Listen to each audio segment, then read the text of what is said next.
So I would now ask Steve Miller, who is, again, of course, not only a great musician, great guitarist, but actually also an important and a great supporter of our musical instruments department to speak to us. Thank you.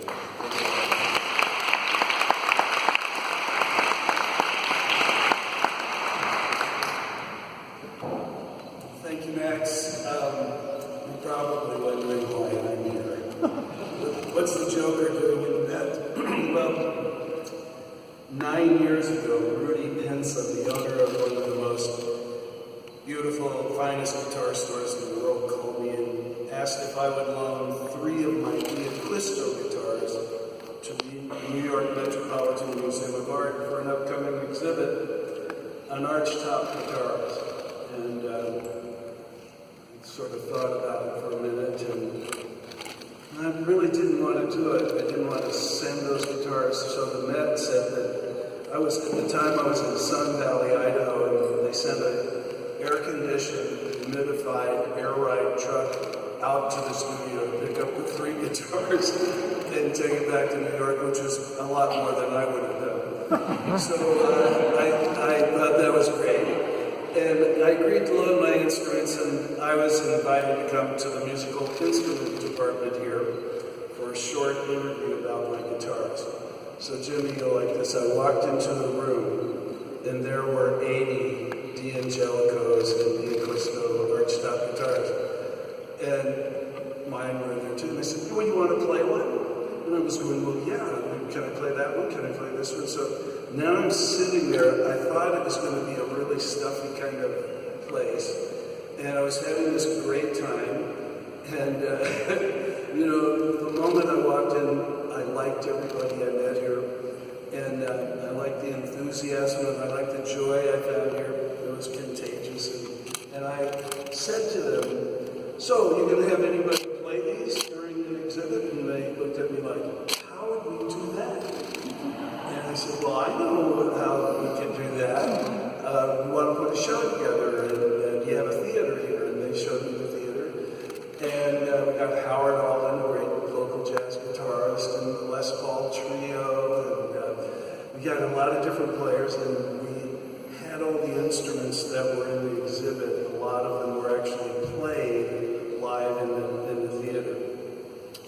And when the exhibit was over, the co-chairman of the visiting committee of the musical instrument department, Sally Brown, whose great-grandmother started the musical instrument department here at the Met when the Met was being built. And her co-chair, Peter Duchin, asked me if I would join the visiting committee. And I said, yeah, that sounds like fun. So I signed up, and I met Jason, who had been there about a year. This was 9 years ago. So Jason was an assistant curator then, and Ken Moore was the head curator, and we became friends, and I got to tag along with them. They every now and then would tell me what they were doing. 3 years later, in 2014, they decided to do another guitar show. Guitar shows were doing good, Joe.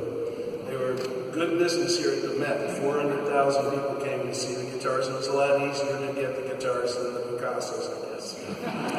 So, you know, they decided they were going to do a show called Early American Guitars, the Instruments of C.F. Martin. And I thought, well, this is going to be a bunch of flat-top acoustic guitars with some fancy inlay. It's not really going to be that interesting to me. You know. And my friend Dick Boak is a guy who's worked at Martin for 40 years, and he and Jason worked long and hard on this. And when I saw the exhibit, I started going, you know, the Met is really doing this really good. This is really a great guitar exhibit. And I saw instruments I'd never seen. I was getting ideas for designs for peg heads and tuning keys and things I had never thought about. And we decided to invite Marty Stewart and the Fabulous Superlatives and Lawrence Juber to come and do a concert with some of those instruments at the museum, and that turned out to be really good.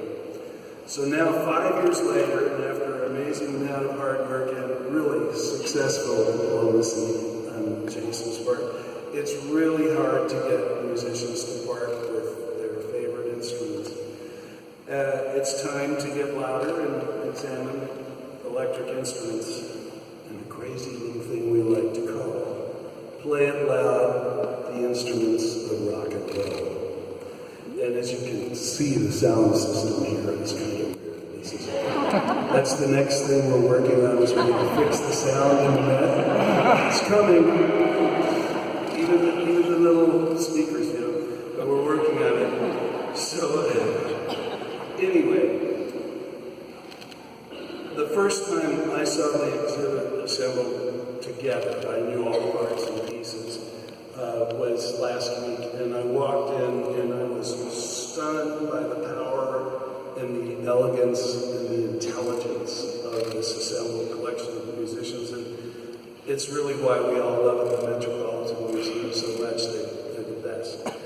And this is an exhibit that only the Met can bring together, and Jason has cut through what I think all of rock musicians would agree is years of nonsense that has defined and trivialized the importance of these instruments and the music produced on them.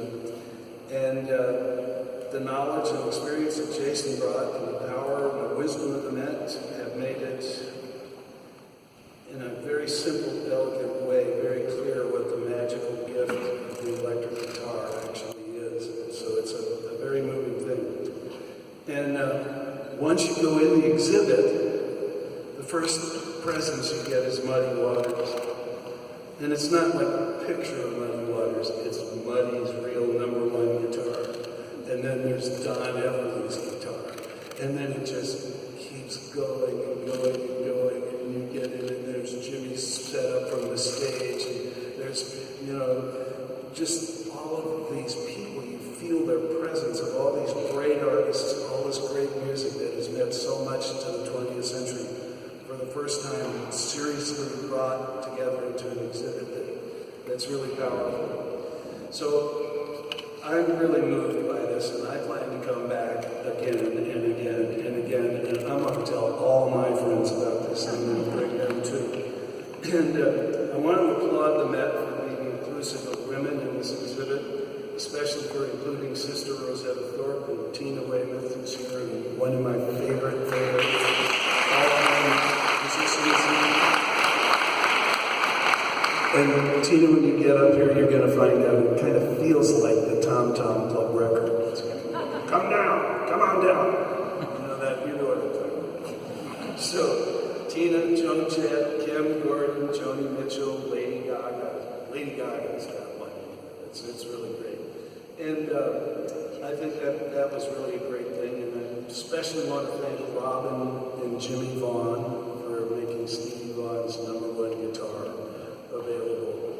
Yeah, Stevie Vaughan. Stevie Vaughan. It's in the Metropolitan Museum. And the good news is Jimmy and his band will be joining me for a little concert on September 14th here at the museum to just sort of wrap the thing up at the end of summer. So don't forget about that. So now let me tell you about the instruments I brought. So I'm lending for this exhibit. It's one of my favorites. First, I have a Born to Rock bass. You'll just have to see it to understand that one. A modulus headless guitar. A Triggs Joker Telecaster. And one of my all-time favorites, which I play in every concert, the Dan Electro sitar guitar. You have one, don't you? You have one, don't you? Yeah. They only made about 500 of them, and we all have them, right? So that had to go in. And the Echoplex and the synth that I used to fly like an eagle is on a little table to look at. And finally, I brought my 1961 Gibson Les Paul TV Special. And when I was about 23 years old, I was here in New York, and there was a band called Mountain, and a great guitarist named Leslie West. And I was pestering Leslie all the time, going, Leslie, how do you do this? How do you get that tone? How do you, show me this lick, please, please. And he got so tired of me, he said, he picked up one of his guitars and he said, here, you can have this. And he gave it to me and started taking me out on the dressing room. And it was a 1961 Les Paul TV model guitar. And the TV model means that it was painted a kind of a dull yellow because that looked better on black and white television.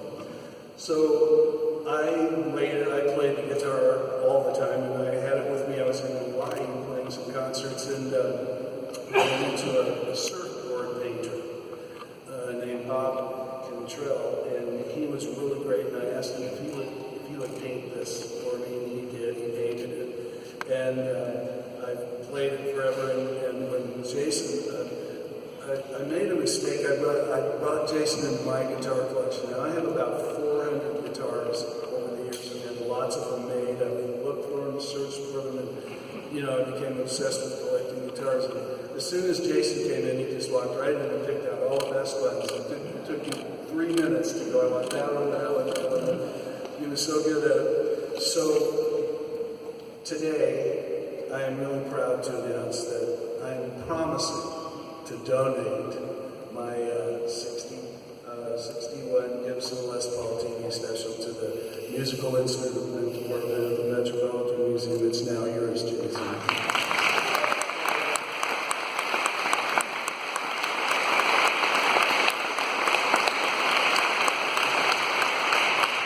Couple things when I'm done with it. I hope you're all going to enjoy this great exhibit, and that the Met, under the new leadership of Max Holland, will continue sharing this vision